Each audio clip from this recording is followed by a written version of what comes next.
Conexionistas, un capítulo más de la... Pues no le hemos puesto nombre a esta serie, ¿verdad? ¿Cómo se llama esta serie de que analizamos temas tú y yo? Pues si quieres le ponemos series especiales para que veas qué brillante amaneció hoy. Pero bueno, una serie especial vamos a platicar hoy, Edgar. ¿Cómo estás? ¿Qué hubo, Armando? ¿Cómo estás, amigos de Conexionistas? ¿Qué tal? ¿Cómo ves el tema de hoy? El tema de la posverdad. El rompecabezas de la posverdad.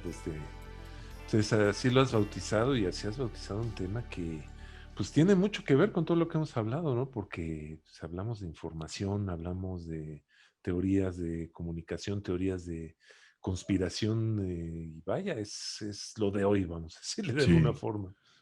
sí, fíjate que, bueno, vamos a partir esta conversación como en 4 componentes, quizás Ujú, sea un par de programas, 3 emisiones, ujú, pero me parece que es importante separarlo así para entender muy bien, primero, bueno, pues qué es, ¿no? Pues ese es el rompecabezas, entender muy bien qué es, de qué estamos hablando. Segundo, creo que es bien importante, Armando, que hablemos de la verdad, porque ujú, tratar de entender la posverdad sin saber muy bien qué es la verdad, porque parece ser que es una como condición dada, como si fuera un producto que podemos acceder a él, ¿no? Es la verdad y yo lo accedo y lo compro y lo tengo, y creo que hay algunas trampas que vale la pena aclarar. Luego hablar de cómo se construye. Por ahí ujú, tú y yo estábamos platicando de un ejemplo buenísimo sobre un medio que vamos a traer a la mesa para entender cómo nace, cómo se construye, las fuerzas que vienen, quién interviene. Y en esa construcción, algo que a mí particularmente me interesa mucho, poder analizar muy bien el perfil de la audiencia que circula en la posverdad, más allá de dónde está la mente maestra y y maligna que está detrás. Yo quisiera recargarme más bien en dónde está este sujeto que se traga absolutamente todo y sin ujú. ningún reparo nos hace circular memes y cantidad y media de cosas. Y al final, pues decir, bueno, ¿qué podemos hacer ante esto, no? Claro. Y como bien dices, ahorita pues vienen tiempos electorales en ambos países, la posverdad no se va a ir, creo yo, ¿no? Ok. Y bueno, pues como fenómeno. ¿Es algo que nos está ocurriendo actualmente? ¿Es algo novedoso, o ya traemos experiencia en este tema? Fíjate que cuando le ponen el término posverdad y le ponen el prefijo pos, ¿no? Da la Ujú, impresión de que esto es algo nuevo. Y hay como dos conversaciones. La primera, y es por la que yo me alineo, estamos hablando de un viejo problema, que ujú, es el problema de la verdad, la mentira, la desinformación, muy viejo, pero que tiene ingredientes distintos. Y la verdad es que esta conversación surge porque el diccionario de Oxford en el 2016 nombra la palabra posverdad como la palabra del año, por ¿no? el tema de Brexit y el tema de la elección en Estados Unidos del presidente Trump. Y a raíz de eso, bueno, viene un revuelo y se han generado una cantidad de libros y escrito análisis. Entonces, es interesante entender que, por ejemplo, de acuerdo a el diccionario de Oxford, para que una palabra sea candidata para entrar a la votación, es decir, esta es una palabra que vamos a escoger como la palabra del año, tienen que pasar dos cosas. Primero, esa palabra tiene que estar presente, tiene que haber evidencia de que está presente en libros, periódicos o en publicaciones serias impresas. O sea, existe, se está hablando de esto por lo menos en un periodo de 10 años. ujú. Y segundo, que este uso de la palabra en el año en que se piensa clasificar como palabra del año, por lo menos fue utilizado un 2000% más con respecto al año anterior registrado. ¿Qué significa esto? Que el tema de la posverdad, de acuerdo con los criterios del diccionario de Oxford, existió desde desde el año 2000, ¿no? Ujú. 10 años antes, y del 2015 al 2016, por efectos del Brexit y efectos de la elección del Trump, 2000% más sale. Entonces, por eso brinca digamos, esta palabra y hoy pues es como moda, ¿no? Y hablar de posverdad está en el lenguaje de todo mundo, hay muchos libros, mucha literatura, y ya está presente y yo veo muy difícil que la palabra, el concepto y sobre todo el fenómeno se vaya. ¿Cómo la definirías tú? ¿Cómo definirías tú en términos mundanos la posverdad? Mira, de acuerdo con el propio diccionario, la posverdad es una circunstancia, o sea, que la podemos entender a través de un escrito, de circular alguna información, pero esta circunstancia lo que genera puede ser una conversación, los hechos y los datos que en teoría son objetivos o que se presumen por objetivos y después entramos a esto, tienen menos influencia en la opinión de la ciudadanía o construyen menos opinión pública que las emociones y las creencias. Entonces, cuando vemos que un encabezado de una información, una conversación en una mesa, en un chat de WhatsApp, se está hablando con más emoción, no hay investigación, no hay datos comprobables, hay supuestos. En ese momento podemos entender que estamos ante una posverdad y esta definición se ancla básicamente, hay dos, digamos, pensadores importantes, periodistas importantes. Uno es Steve Tesich y el otro es el Ralph Keys. El primero, ¿no? En un artículo del 1992, hace todo este análisis para entender, bueno, aquí se está generando este tipo de opinión. Él publica un artículo en donde dice son las mentiras del gobierno. Y en ese artículo, básicamente, lo que él critica a la audiencia, ¿no? Por tener una especie de actitud adormilada que acepta de manera sumisa todas las mentiras que emite el gobierno de Bush, o más bien que los gobiernos norteamericanos precedentes han emitido. Esto es desde 1992. Y él acuña el término. Y él dice, entonces estamos eh, evidenciando un tema de posverdad en donde la ciudadanía no critica, no cuestiona, ¿no? Entiende a través de su hígado y de su estómago todas las mentiras que existen, pues sobre todo el escándalo que se da con la guerra del Golfo y todas estas situaciones. Y después, en el 2004, Ralph Keys, ¿no? A él ya dedica todo un texto y pone un libro y dice, esta es la posverdad, estamos en la era de la posverdad. Y cuando dice eso, cuando habla de la era, es que marca un antes, es decir, lo que era antes dejó de ser. Y a partir del 2004, desde este momento, todo este espacio público, sobre todo que tiene que ver con política, ¿no? Y él se concentra mucho en estas referencias de fenómenos electorales, entra en este fenómeno. Y entonces, a partir de este momento, todo lo que ocurra es después de, porque ya no entendemos la generación de noticias, de interpretaciones como antes, en donde ahora la carga emocional es mucho mayor. Yo te puedo decir que creo que esa es la definición, digamos, consensada, aceptada, que tiene esos orígenes y que encontraba, ¿no? Digamos que su principal génesis en la parte, en el momento en que la política llega a la interpretación de fenómenos prácticamente políticos, pero yo ya no estoy seguro de que sea así, hermano. Yo creo que esto ya entró a las conversaciones de todos lados con temas absolutamente insignificantes, se mezcló con los temas de teorías de la conspiración. O sea, yo creo que esto ya es más grande y por lo tanto es más complejo.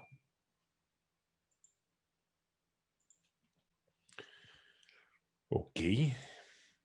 Tú tienes aquí en todo el material que estamos apoyándonos eh, un sistema de interpretación, es decir, me pones aquí que lo creíble sustituye a lo veraz y comentas 8 axiomas. Sí,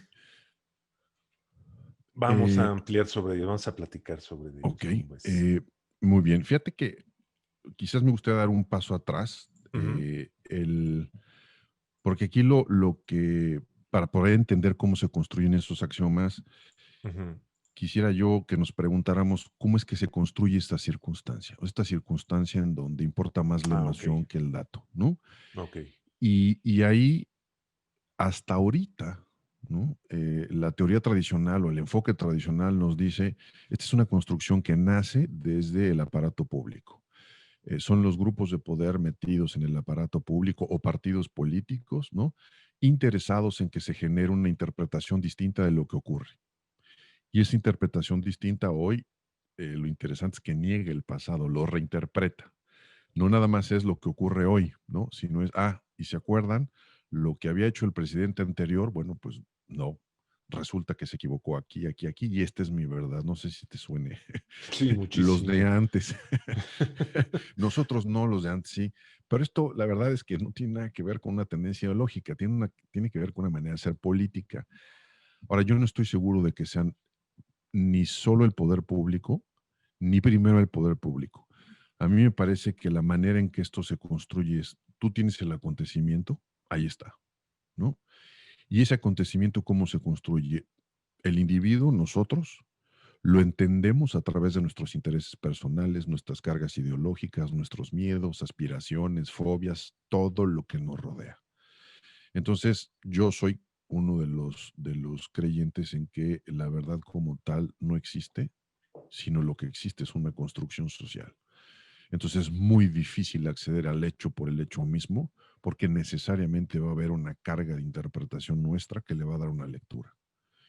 Si tenemos una convicción religiosa, lo vamos a ver con esa convicción. Si nuestra convicción es ideológica, lo vamos a ver con esa convicción. Si hoy tenemos una ansiedad por el encierro, pérdida de trabajo, por el momento post-COVID, eso va a ser el filtro con el que, o que va a dominar la manera en que interpretamos una circunstancia. Entonces, primero tenemos el acontecimiento mismo, después tenemos el interés personal, las fobias, o déjame decirlo así, Armando, las patologías personales Sí, para entender esto.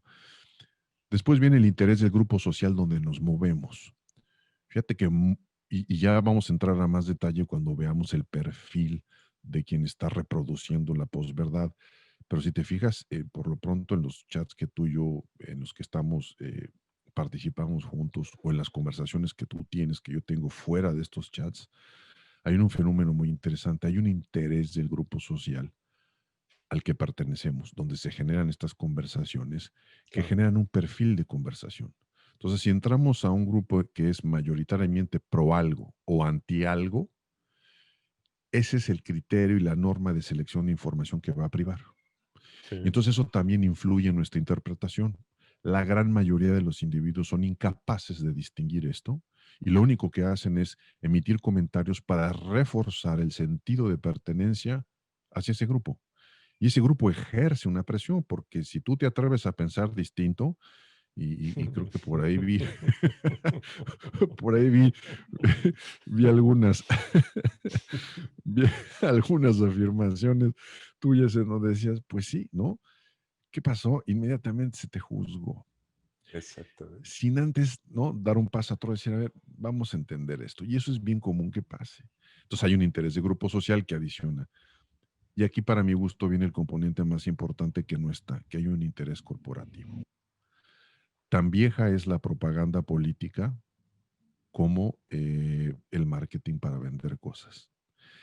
Si entendemos que de lo que se trata es de aceptar una verdad a través de la emoción y menos de un hecho o una circunstancia subjetiva, esto cae en el terreno de la venta de un artículo, la promoción de una religión, de un culto, de una creencia, sea la que se trate.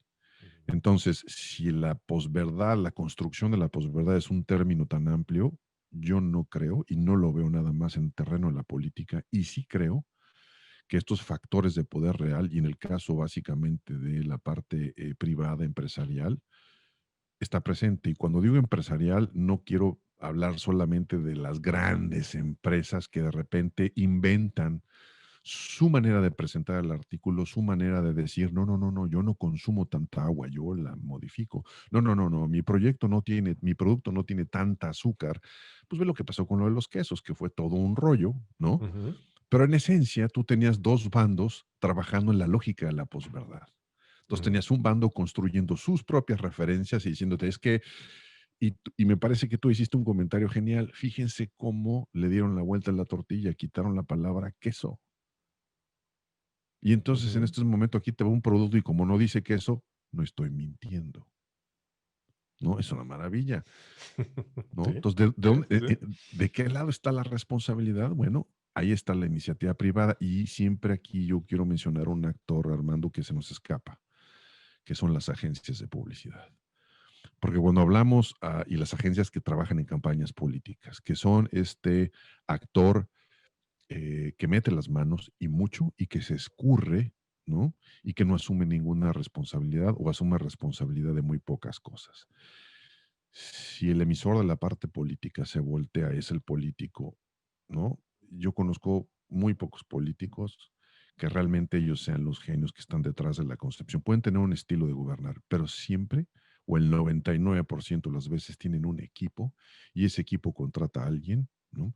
Que les diseña campañas, que les dice cómo hablar, cómo peinarse, qué tipo de pasta de dientes tienen que usar para construir ese personaje. Y en la construcción de su discurso y en la manera de hablarle al público están las agencias.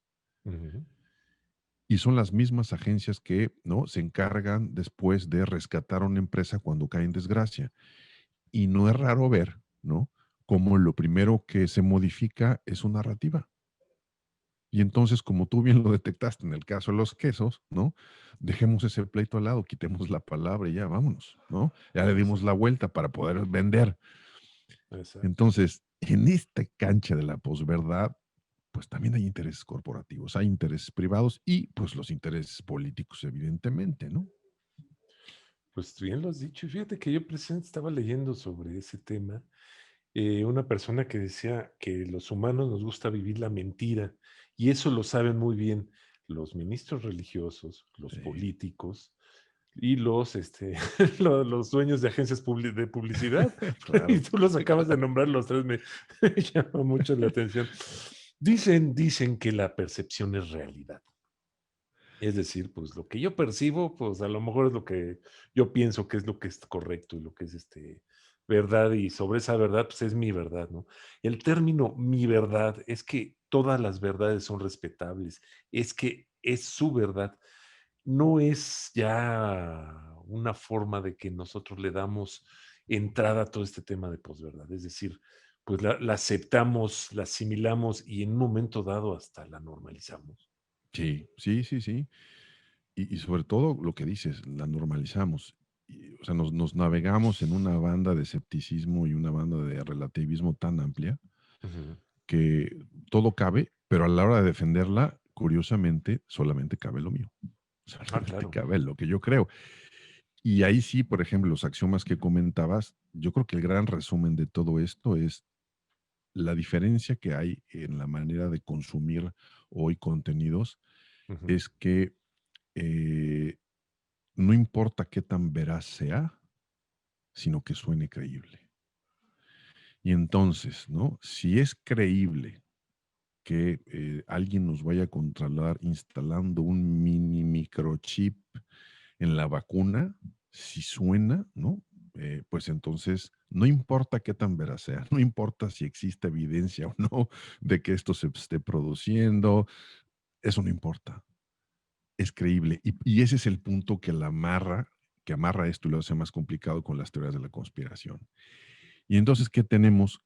Que se construye todo un sistema de interpretación en la manera en que consumimos información que me parece bien difícil de romper si no estamos atentos, ¿no? Entonces, el primer axioma podría ser, como ya hemos comentado, la emoción importa más que el acontecimiento. No importa cómo veamos el acontecimiento, es lo que me genera emocionalmente. Entonces, si me genera un rechazo, porque lo que estoy viendo es de una ultraderecha, digamos, fascista, y entonces eso vibra conmigo porque yo soy anti eso, así lo voy a entender. Pero si estoy en el extremo opuesto, y entonces soy anticomunista, y entonces surgen los antis, la verdad lo que está pasando ahí es que los sentimientos son los primeros que afloran. Y entonces ese es el primer axioma. Queremos identificar la posverdad, veamos las conversaciones y donde hay más emociones, donde se ataca a la persona, como te pasó a ti, ¿no? Ay, entonces ya fui señalado. Espérame, no estás hablando del argumento. Te fuiste a la persona. Esto ya Sí. se convirtió, se hizo una conversación meramente emocional. Ese es un primer dato para identificarlo. Segundo, que muchas veces, y yo diría, Armando, que la mayoría, la narrativa de lo que se presenta se construye no para explicar el fenómeno, sino para reforzar mi creencia. Okey. No se trata de que yo sea capaz de explicarte por qué sí, por qué no, sino lo que digo, lo digo porque en el momento que lo digo solamente refuerzo mi convicción y la convicción del grupo en donde estoy. Y eso, si te fijas, una vez que alguien lanza, entonces de repente tenemos los corifeos de soporte, sí, yo estoy de acuerdo, sí, yo estoy de acuerdo. No están de acuerdo con el argumento, están de acuerdo con el refuerzo de la creencia y del sentimiento, ¿no? Un poco lo que hablábamos con la teoría de la conspiración. Acepto lo que apoya mi teoría y desecho todo lo demás. Absolutamente. Y si te fijas, la línea es muy delgada, ¿no? Yo Ujú, te diría que hoy la diferencia entre una teoría conspirativa y posverdad es una línea muy delgada. Es más, podríamos decir que muchas de las posverdades pueden constituirse y evolucionar hacia una teoría de la conspiración y que todas las teorías de la conspiración están construidas a partir de la posverdad. sí, Eh, el tercer elemento es que los relatos sin verificar se convierten entonces en opinión pública. Y me acuerdo que tuvimos un entrevistado que nos habló de la construcción de la opinión pública. Ahora ya es muy difícil medirla y saberla, porque entonces este relato, si se cubre de emociones, pues ya es lo que opina la gente. Y entonces ya está ahí, no sabemos de dónde viene, ¿no? Cómo nace, cómo se crea, pero ya es verídico. Y ese, por ejemplo, es el típico caso de todo este asunto del dióxido de cloro, ¿no? Lamentable, en donde alguien se inventa algo o rescata un dato y no lo lee bien y entonces nos ujú, empiezan a circular una cantidad de información de... Entonces lo único que leen son epígrafes de encabezados. sí, sí, sí. Y alguien pregunta, ¿ya leíste la nota en serio? ¿Ya revisaste la fuente? ¿No? Un poco lo que tú haces, ¿no? Estas preguntas de, oigan, ¿y ya se fijaron quién dice esto? ¿Ya entendimos la reputación de quien lo dice? Entonces, hay una limitante porque también hay una flojera del emisor de no, no lo voy a hacer. Yo vi la cabeza resuena con lo que siento y entonces eso que siento es lo que opino y lo que opino lo multiplico y ahí tengo una opinión pública, ¿no? Y eso Claro. pues entonces se hace verdad, ¿no? Y un poco reafirmarte como parte de ese grupo, ¿no? En el sentido que tú aportas una opinión que obviamente todo el mundo le va a agradar, obviamente todo el mundo te va a dar like, todo el mundo te va a decir bien, me gusta, etcétera. Eres más, te integras más a ese grupo. Fíjate que te estás adelantando un tema que vale la pena anotarlo y recordarlo para poderlo ampliar. Ah, Este asunto de el interés por informar algo tiene mucho más que ver en la era de la posverdad por reforzar mi prestigio personal en el grupo ujú, que por un ánimo de real, ¿no? Y abierto de discutir, observar y analizar el fenómeno.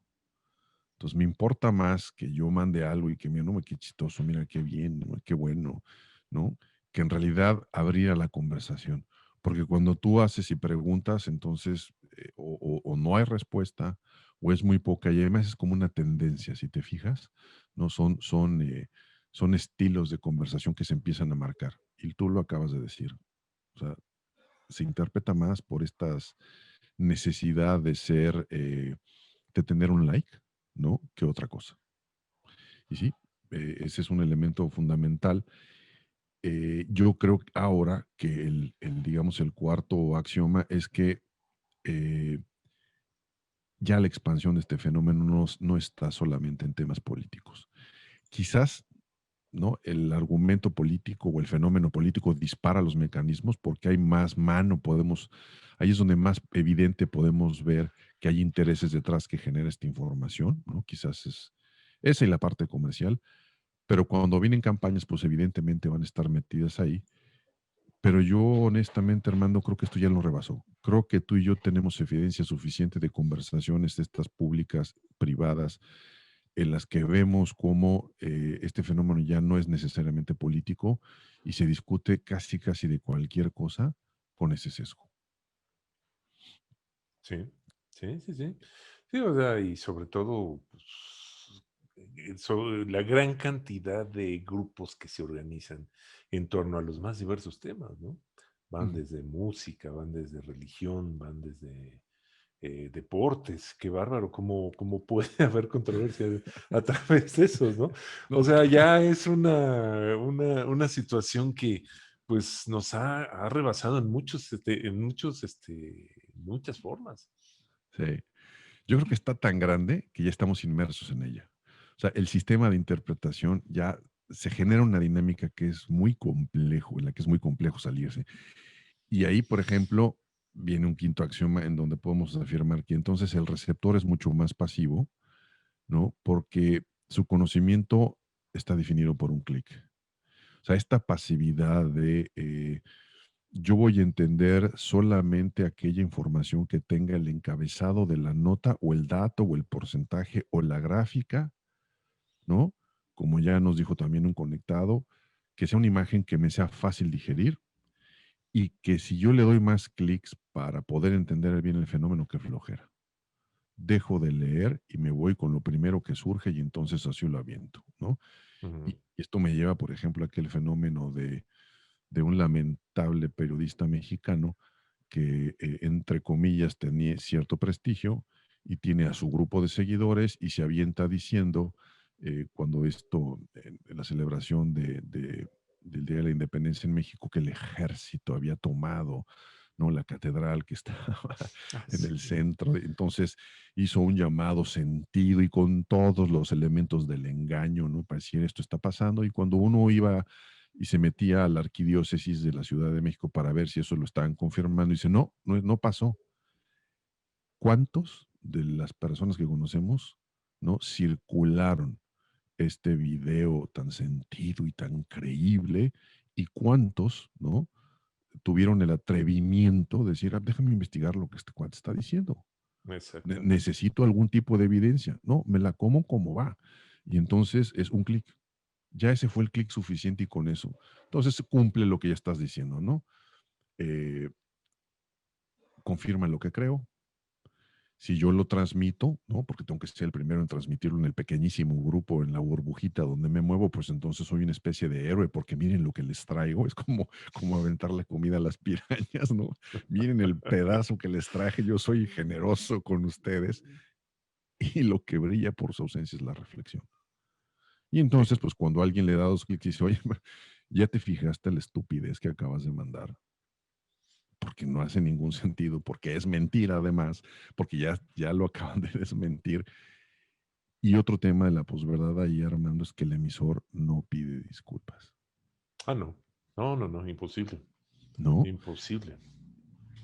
Y En el entonces, mejor de los casos podemos encontrarnos con un, es mi opinión, o yo lo veo así, pero no, no, no, no, no, una disculpa, no, imposible. no, me equivoqué, perdón.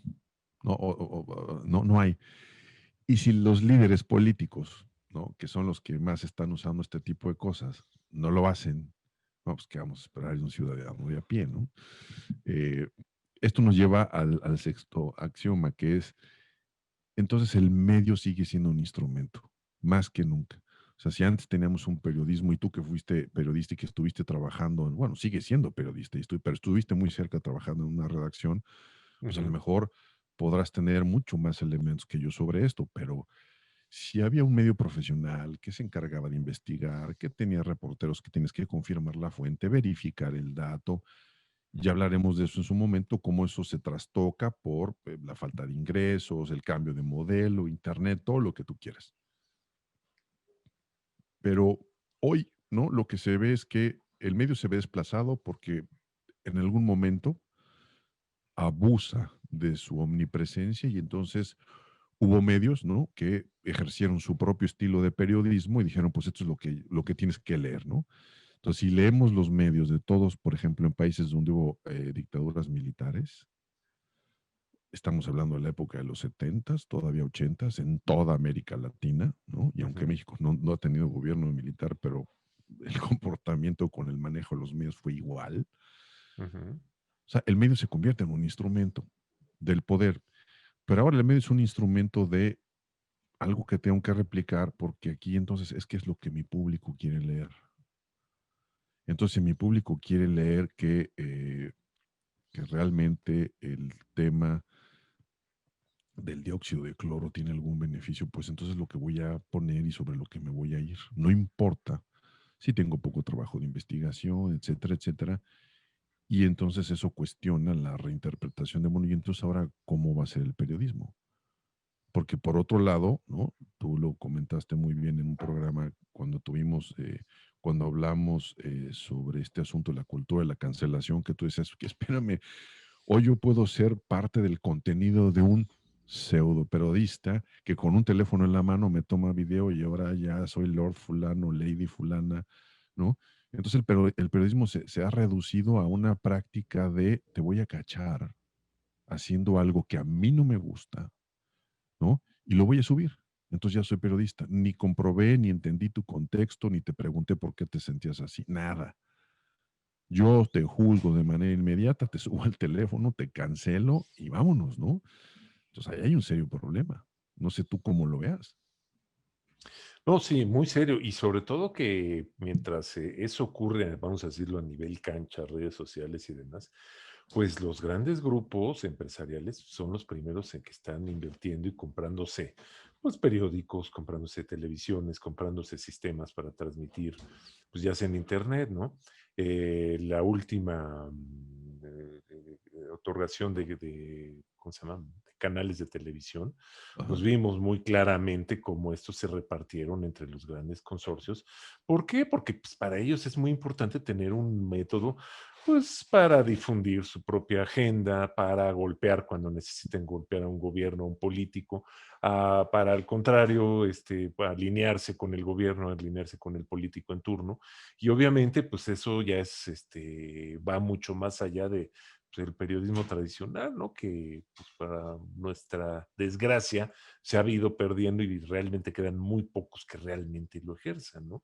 Y al grado de que estamos viendo locuras como pues reconocida revista mexicana de izquierda que tradicionalmente era una revista que cuestionaba y fungía contra el gobierno, pues ahora lo vemos del otro lado, ¿no? Aplaudiendo, echando porras, etcétera. Vaya, sí es algo que está pasando y desafortunadamente es algo que pues mucha gente, como bien lo dices, ¿no? ¿Por qué? Porque pues a partir de ahora voy a leer esa revista porque a mí me gusta lo que está haciendo el gobierno y lo que y te cierras a todo el Ujú, contexto, ¿no? Como que ujú. existe también eso de decir, ¿sabes qué? Pues no voy a leer a los que opinan, que no opinan como yo, porque pues, no opinan como yo. Claro.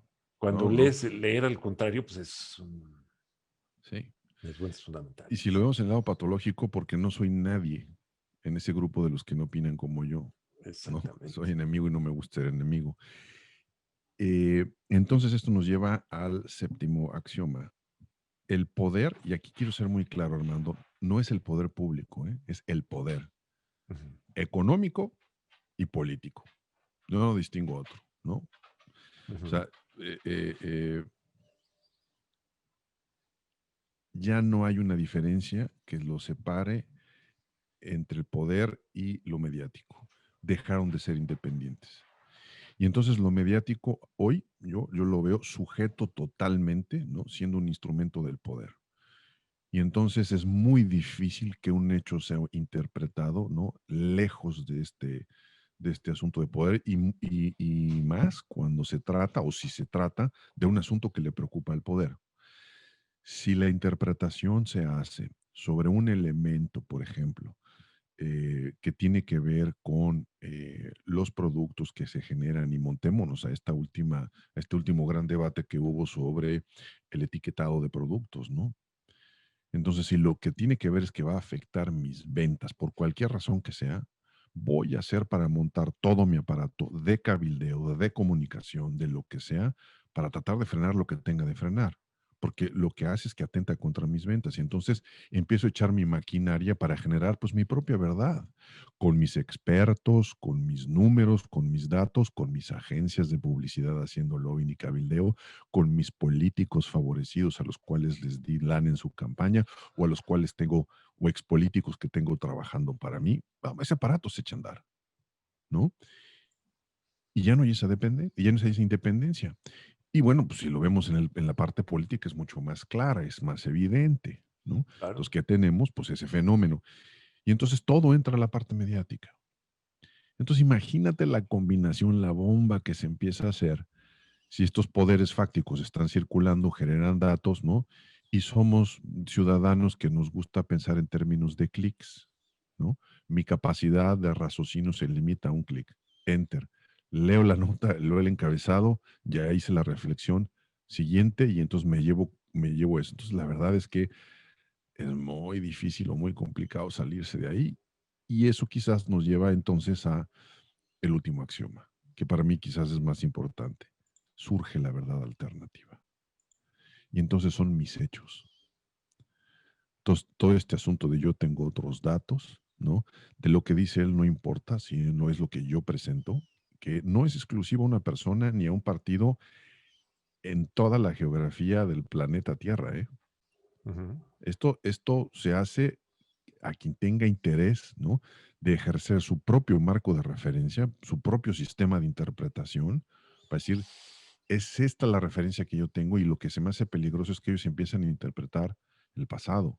Entonces, lo que ocurrió antes fue mentira, ¿no? No creas. La gran mayoría de ellos no ponen elementos de análisis. Y eso, bueno, entiendo que como emisores estén jugando a eso. A mí lo que me preocupa es que quienes leen, los públicos, ni siquiera lo cuestionan. Vamos, llegamos, estamos ahorita en la época de los becerros de oro, ¿no? Hay que adorar todo ese sistema y no soy capaz de romper a través de dar un clic más. O sea, haz una investigación más. Entonces tenemos, por eso es la era de la posverdad, porque entonces hoy, ¿no? Tenemos esta verdad alternativa en donde mi interpretación, la interpretación que haga resonancia con lo que siento y con lo que creo, pero sobre todo con lo que me dé sentido de pertenencia con el grupo con quien tengo una conversación, es mucho más importante que el hecho. Y las posibilidades en las que yo promuevo una conversación distinta para confrontar mi creencia sobre el hecho, como en qué porcentaje de veces se te ocurre que pase. Es que sí es eh, totalmente pesimista el cálculo, ¿no?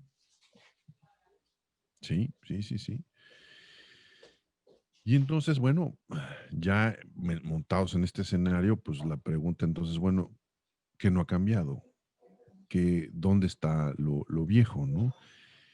A mí me gusta, digamos, invitar a quien nos escucha, porque hay una reflexión muy interesante que hace, sobre todo en la parte política, Armando, que evidencia más el poder. Yo creo que, y voy a hacer referencia principalmente a una de mis lecturas de cabecera o autoras de cabecera, que es Hannah Arendt, y ella, a raíz del juicio en la que ella es parte y lo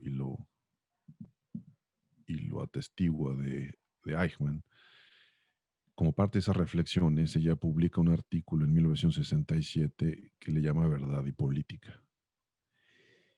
Y en ese momento ya desnuda este sistema de interacciones, ¿no? En donde entra a cuento el tema de la veracidad, la honestidad, en donde ella dice, a ver, no nos confundamos.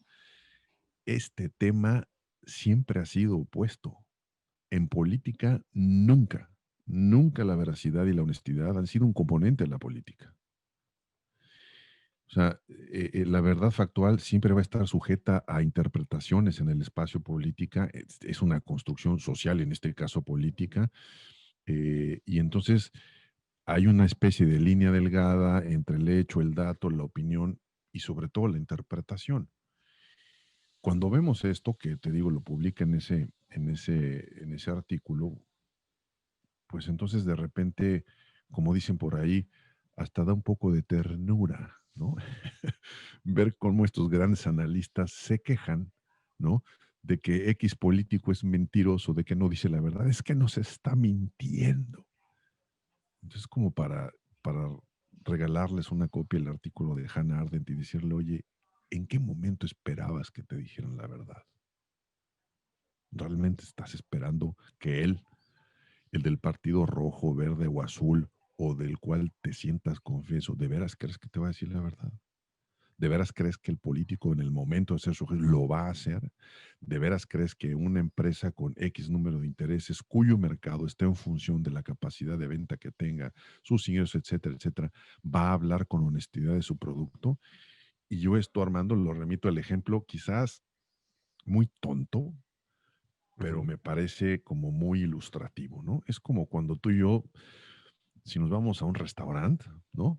El que tú quieras, ¿no? Y más ahorita en tiempos de poca clientela, ¿no? en donde ese restaurante depende ahora más que nunca de lo que tú y yo podamos consumir, del mesero, de la propina que le podamos dejar. Y de repente nosotros lanzamos esta pregunta maravillosamente ingenua de, oiga, ¿y su sopa está buena? O sea,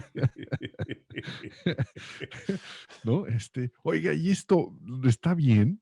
Exacto, O sea, es decir, lo que le estamos diciendo es, ¿me podrías mentir? exactamente. ¿No? Para entonces decirme que esto que se me antojó lo compré o lo pida. O sea, ¿qué estamos esperando? Que nos diga, no, no, no. La verdad es que ese platillo que usted escogió aquí en este lugar es una porquería. No Yo le saben hacerlo. recomiendo que haga esto y esto y esto. La verdad es que tenemos unos ingredientes que ya se nos hicieron viejos. Yo le recomiendo mejor que vaya por esto, que no está tan atractivo, pero son frescos porque acaba de llegar ayer. Exacto. Estamos esperando que nos hable con la verdad. Entonces hay una especie, Armando, de proclividad al autoengaño, Totalmente, ¿no? totalmente. Queremos que nos hablen así. Y entonces, pues cuando vemos estos innumerables, irrepetibles, ¿no? Análisis sesudos de gente que circula cosas, es que fíjense cómo miente. Yo realmente no lo entiendo. O sea, no entiendo tus niveles de ingenuidad o los niveles de ingenuidad de ciertos individuos donde dices, de veras estás esperando que en algún momento o cualquiera hable con la verdad. Entonces Hannah Arendt es muy, muy, muy atinada en eso y nos dice, perdón, pero la veracidad y la honestidad nunca han sido un atributo de la política. Y yo subrayaría, ni lo serán, Exactamente. ¿no? Los seres humanos nos gusta vivir en la mentira. ¿Por qué? Porque pues, nos encanta creerles en un momento dado y pues ve las legiones que estamos viendo, ¿no? Ojo, de los dos lados, Sí, de los sí, sí, dos sí. lados, del lado que está a favor, del lado que está en contra, pero de los dos lados ves unas aberraciones Ujú, impresionantes, ujú, ujú. impresionantes. Y yo creo que siempre nos da un poco más de ventaja, ¿no? En estas conversaciones, el poder participar en ambos lados, Ujú, el estar presente en las dos conversaciones, ¿no? ujú. Para ver dónde están las diferencias interesantes y entender, como lo acabas de decir, que sustantivamente no hay ninguna. Se Fíjate com- que sí, no, era, dinos. era un comentario algo que le hice respecto a Twitter en una serie de estudios que estuvieron haciendo y realizando. Y decían que el gran problema de las redes sociales es muy sencillo, que tú en un momento dado estás abierto y escuchas a medio mundo y todo el rollo, pero según vas viendo, según vas conociendo opiniones, vas eliminando los que no, vas eliminando los que no, hasta que generas tu propia burbuja. Y una burbuja que es, como bien lo decías, en un grupo de WhatsApp, una pequeñísima cámara de resonancia, Ujú, pues ujú. donde, y los gringos tienen bueno, la gente de habla inglesa tiene un dicho muy bueno, ¿no? Es cuando estás preaching to the choir, ¿no? Ajá, exacto. Estás hablándole a la gente que piensa como tú. Entonces, pues ahí lo mismo ocurre. Y muy poca gente se atreve, porque realmente es un atrevimiento, tener a un par o tres o cuatro o cinco, o 10, los que tú quieras, contrarios a ti, pues para ver Sí, qué están diciendo ellos y para saber qué es lo que están metiendo a la conversación, ¿no? claro. Porque entonces la pregunta que hay que hacernos es, a ver, ¿qué es lo que te interesa al estar en ese grupo? La verdad. Reafirmar tu creencia, y una siguiente pregunta es, ¿por qué te interesa reafirmar en lo que ya crees? Porque nada te va a mover de ahí, pero está bien. O aprender, entender lo que otro tiene que decir. En ambos casos, como tú bien dices, en ambos casos. Y la verdad es que son muy, muy limitadas las ocasiones en donde esto se fomenta, que esto me lleva a notar, digamos, esto que estás poniendo para llevarlo quizás en nuestra última conversación, pues tratar de ofrecerle un poco a quien nos escucha y a quien nos ve algunas alternativas para ver cómo podemos.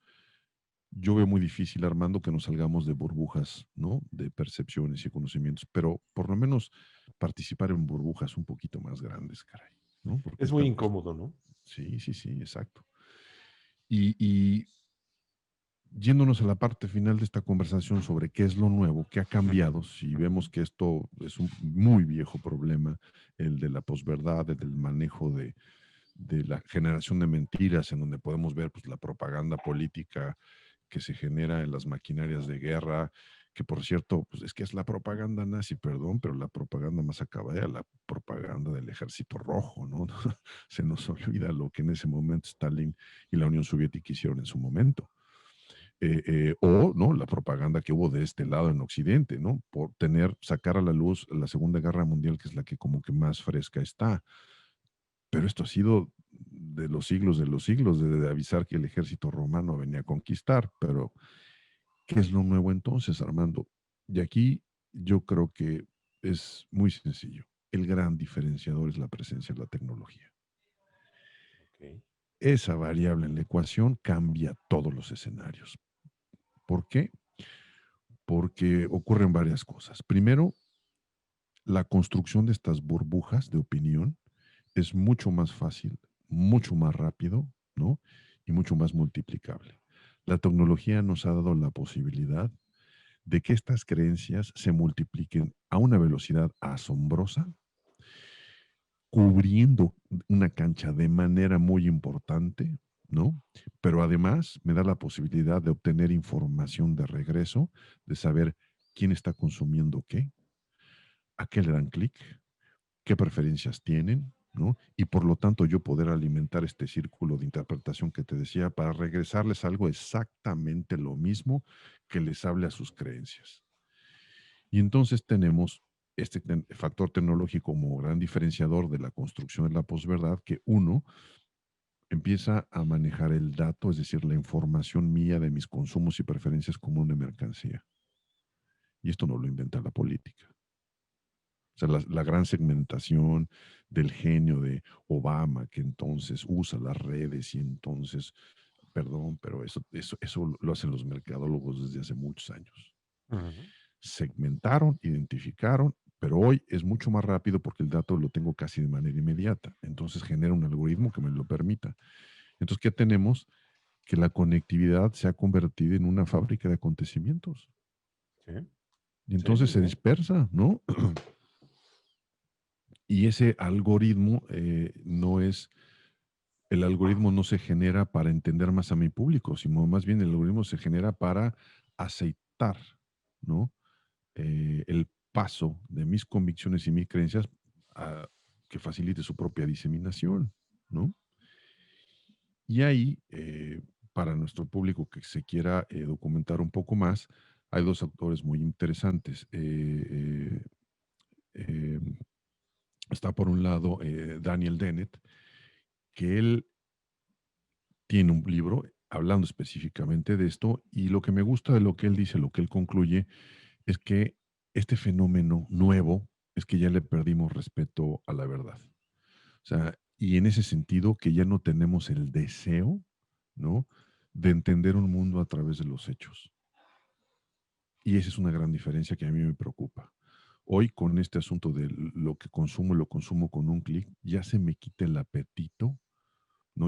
Se me hizo cómodo, ya no quiero investigar, o sea, yo me acuerdo que a lo mejor nosotros cuando estábamos estudiando la carrera eh, y a quienes nos gustaba estar informados, si había un denominador común entre nosotros es que no nada más recurríamos a una fuente de información.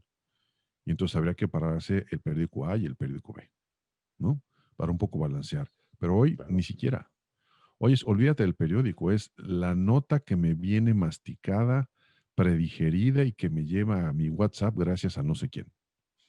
Pensar en ya abrir una página digital de un periódico para leer algo, irme más allá y contrastar opinión con respecto a quién piensa lo distinto, es casi, casi imposible o muy difícil de ver y por lo tanto ese deseo de entender las cosas a través del contraste de hechos parece ser que no existe. Dennett lo señala y es preocupante. Y por otro lado, eh, Sir Michael Marmot también publica un libro y él dice, a ver, entonces, ¿qué pasa? Que la verdad factual ha perdido validez. No es que no exista, ha dejado de ser válida, ¿no? Y tenemos entonces esta reinterpretación en donde hay un fenómeno del individuo cambia, el individuo se hace más flojo, más pasivo, lo que hemos comentado.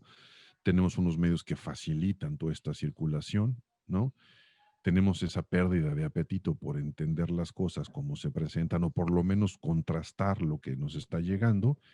Los medios de comunicación están experimentando una propia transformación, la manera de hacer periodismo se empieza a modificar. Ahora cada medio tiene su propia forma de hacer su propio periodismo, entonces sus reglas son sus reglas y se pierde este factor transversal y se generan esas condiciones para que pues entonces los hechos se reinterpreten a través de las emociones y Claro. pareciera ser que no hay salida, ¿no? Terrible. La verdad es que es terrible todo lo que como, comentas.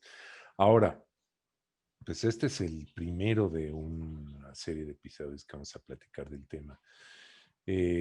Hoy vimos, pues ahora sí que de dónde viene, cómo está sustentada, cómo surge, cómo se transmite, cómo llega hasta nosotros, pues toda esta posverdad, pero ¿qué sigue? ¿Qué vamos a analizar después? ¿Qué es lo que podemos hacer? ¿Qué es lo que vamos ¿cómo se llama? Los pasos que vamos a seguir a continuación. Claro. Mira, yo creo que es importante entonces, o quizás sabes que lo veo más como necesario, y de ahí su Ujú, importancia, que entonces podamos tener una conversación muy breve sobre entonces qué es la verdad. O sea, si podemos acceder a ella, ya hay toda una conversación, ¿no? Porque como te decía al principio, parece ser que tenemos esta creencia que la verdad es como un artículo al que se puede acceder. Ahí ujú, está. Es ujú, cuestión de ir a la tienda correcta con la cantidad de recursos correctos para comprarla y decir, bueno, ya la tengo en las manos, aquí está la verdad, ¿no? Yo creo que es ujú. mucho más complejo. Porque si no entendemos eso, que es la verdad, entonces, ¿qué es lo opuesto a la mentira? Y cuando empezamos a ver que no necesariamente es así, creo que vale la pena entender un poquito eso y luego ver un ejemplo, Armando. A lo mejor tú y yo que encontremos algún ejemplo ilustrativo de este medio o de otras circunstancias para todo esto que hemos estado platicando, podérselo mostrar a nuestro auditor y nuestra audiencia. Y decirles, miren, no es lo que nosotros estamos viendo. Aquí está un ejemplo claro de cómo se está manifestando, Eso me ¿no? gusta. ¿Sí? ¿No? Entonces, para verlo en carne vivo y entonces ver, por ejemplo, reacciones de personas, etcétera, no ser muy cuidadosos con nombres, etcétera, pero aquí están comentarios, tú que estás en Twitter, ¿no? Traer estas cuentas y miren, aquí están las reacciones, o sea, no es un asunto inventado, aquí está lo virulento que se está haciendo y al final, pues poder tratar de construir una especie de agenda, como tú bien dices, decir, bueno, a ver, ¿qué sugerimos? Pues sugerimos 5 pasos, los que sean, ¿no? Para tratar de salirnos de ahí y quizás la recomendación final sería, pues dejemos de estar en burbujas tan pequeñas, ¿no? A lo mejor estar en otras o sumar más burbujas para poder tener, eh, pues información distinta que nos ayude a entender lo que nos rodea de mejor manera. Yo agregaría, ¿sabes qué? Sí, Escuchar a los que no opinan como nosotros en un momento dado antes de descartarlos. absolutamente, Es decir, absolutamente. no atacar al mensajero, tal vez atacar el mensaje si el mensaje Ujú, no te gusta, pero el mensajero pues ve en qué situación, por qué razón, cuáles son sus motivaciones, por qué fue que él está diciendo esto, que a lo mejor a mí no me gusta, o a lo mejor yo no comulgo con su forma de pensar, ujú. pero pues alguna razón tiene para hacerlo, ¿no? Claro, claro. Fomentar eso, tienes toda la razón. Y es ahí yo creo que donde más cortos nos quedamos. Exacto. Pues interesantísimo, interesantísimo. La verdad no pensé que tuviéramos tanta tela de dónde cortar y pues ya tenemos para hablar largo y tendido sobre algo que pues nos está afectando directamente porque pues allá afuera están los políticos, allá afuera están los empresarios y los mercadólogos, allá afuera están los religiosos. Y entonces pues tenemos Exacto. que saber y comprender un poco qué es lo que está ocurriendo con la posverdad. Sí, señor. Muy bien. Pues muchas gracias, Edgar, de veras. Hombre, gracias a ti. Interesantísimo todo lo que acabas de comentar y platicar. Pues ya cuando veamos ese ejemplo se va a poner esto mejor. Bien, pues esta ha sido la primera emisión de este tema en particular, la posverdad. Ya anunciaremos cuántos capítulos haremos al respecto y sobre todo, pues para terminar con un tema que yo creo que es muy largo, muy complejo, ¿no? Recuerden, conexionistas, pueden conectar con nosotros a través de redes sociales. Estamos en Twitter como Conexionistas MX, en Facebook también como Conexionistas MX y búsquenos en YouTube, nuestro canal Conexionistas México. En Spotify, en iVoox también pueden encontrar todos los audios de los programas y todos los podcasts que hemos hecho a través de Conexionistas, que pues ya estamos prácticamente celebrando, ya lo comentaremos más adelante. La música que estamos escuchando es de Alejandro Saborit, ahí lo encuentran en su canal de YouTube, Alejandro Saborit. Y el diseño es de Sofía Reynoso, su Facebook, Sofía Reynoso Diseño Gráfico. Muchas gracias. Gracias, Armando. Hasta la próxima.